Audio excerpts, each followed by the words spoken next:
watched a trial in Brooklyn where a guy who had been one of the main, I guess he was one of the main people running memes against me in 2016.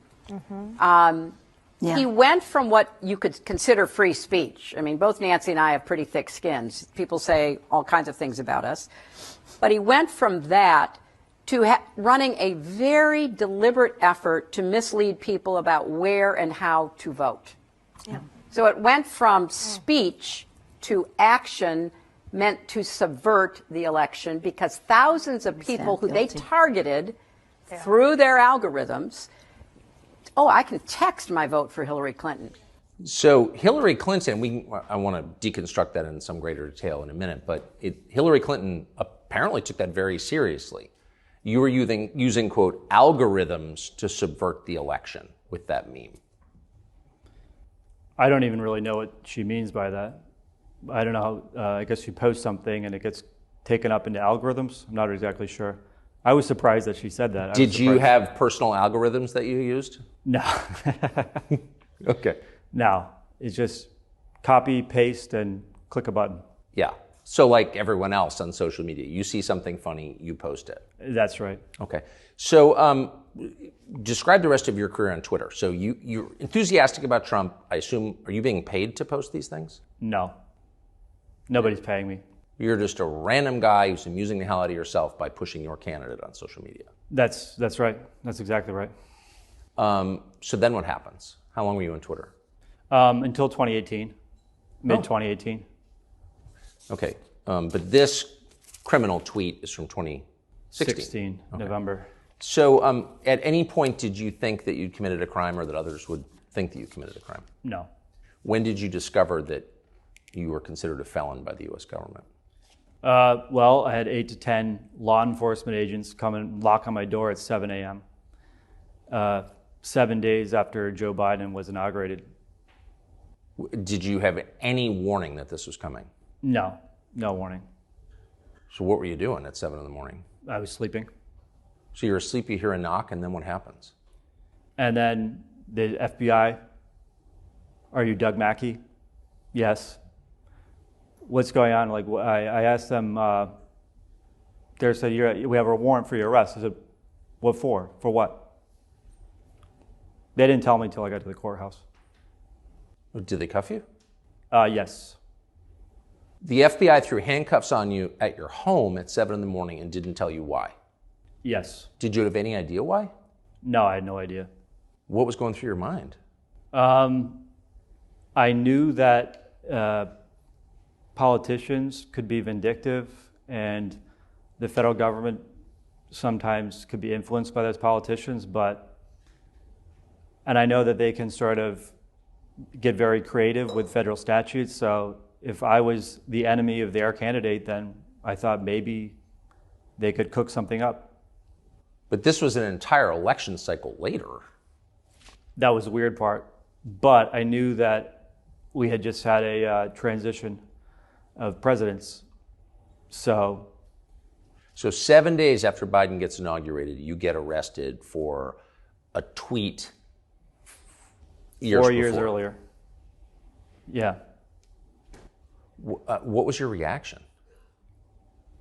You know, it's crazy. I was a little bit surprised, but I wouldn't put anything past, what they can do. I remember reading that and thinking, clearly I'm missing something. You probably murdered somebody, or put strychnine in the water supply or something. It can't really be that you just tweeted something the previous election cycle and had there were 10 FBI agents? There were 4 FBI agents, and then they had some local cops and that kind of thing. But 10 law enforcement officers? Yeah. Were you waving a gun and screaming, "You'll never take me alive"? Not quite. So you're just like some random guy? Yeah, it was shocked. I had roommates at the time. They were in disbelief. They couldn't believe it. They must have assumed you were like a drug kingpin or something. Yeah, pretty much. They thought I had some kind of secret that I was hiding or something. They were really shocked when they found out what it was. Yeah, I was too. And it turned out, by the way, fast forward to your trial, it turns out your crime was exactly what you said it was, posting a tweet. So what happened then? So they took me to the courthouse, and because it was COVID, there were some delays. I was in a holding cell. They take off your handcuffs and put you in leg irons. And then you just wait for your arraignment, go for the judge. Even then, I still don't know why I'm being arrested. They got a public defender on Zoom speaking for you. And then... Wait, you're in leg irons and you have no idea why you were arrested? Yeah, exactly. And not until I got a copy of the criminal complaint did I know what was going on. At what point was that? After the arraignment, and they let you go. They take the leg irons off, and they put you on the streets of West Palm Beach. They didn't bring you home? No. How far is that from your house? 20 miles.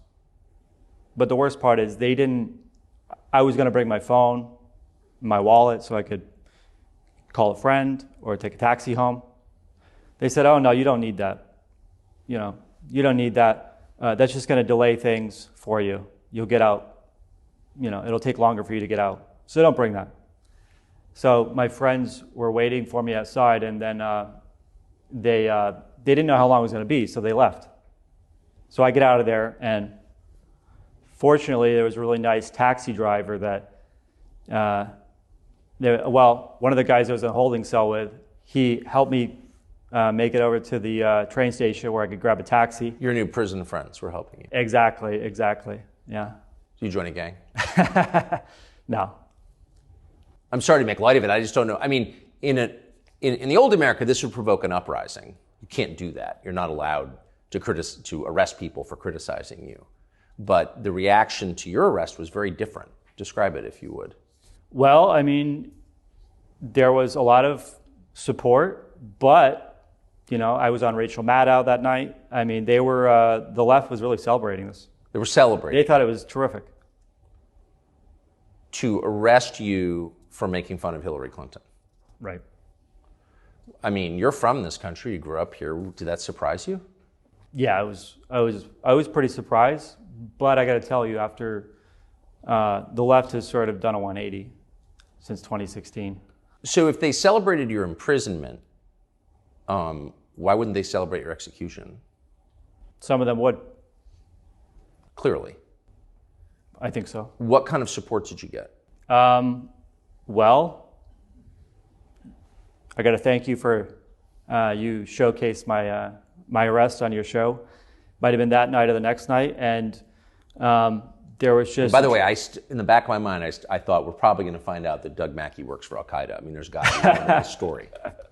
Yeah, no, I mean, a lot of people felt that way. Well, it would have to be. They can't arrest you for making fun of Hillary Clinton. Yeah. Anybody who learns the details of my case says, that's it? What's going on? Like, the people that actually learn the details of the case. But there was a tremendous outpouring from the American people that maybe are conservative, but not necessarily. People that support free speech. Yes. People that don't support an abusive federal government. So... Yeah, people opposed to fascism. Speaking of, exactly. Antifa opposes fascism. Did they come to your aid? No. Oh, they didn't? No. I'm thinking they're not sincere. What about the ACLU? They cheered on my arrest. The ACLU cheered on your arrest? Yeah. On what grounds? Because they said I don't think they care that much about the First Amendment anymore. No, it's only the American Civil Liberties Union. Yeah. They were more interested in the idea that there was this effort to stop people from exercising their right to vote. So they chose that. They chose to support it on that ground. So let's get to that claim, because that's the heart of it. So Hillary Clinton, whatever her faults, who really has become a vicious person, a hater, sort of dismisses out of hand that you have a First Amendment right to make fun of her. And she does that by saying that people say all kinds of things about us, but his went from running a very deliberate effort to mislead people about where and how to vote, an effort to subvert the election because thousands of people who they targeted through their algorithms thought, oh, I can text my vote for Hillary Clinton. Now, just again to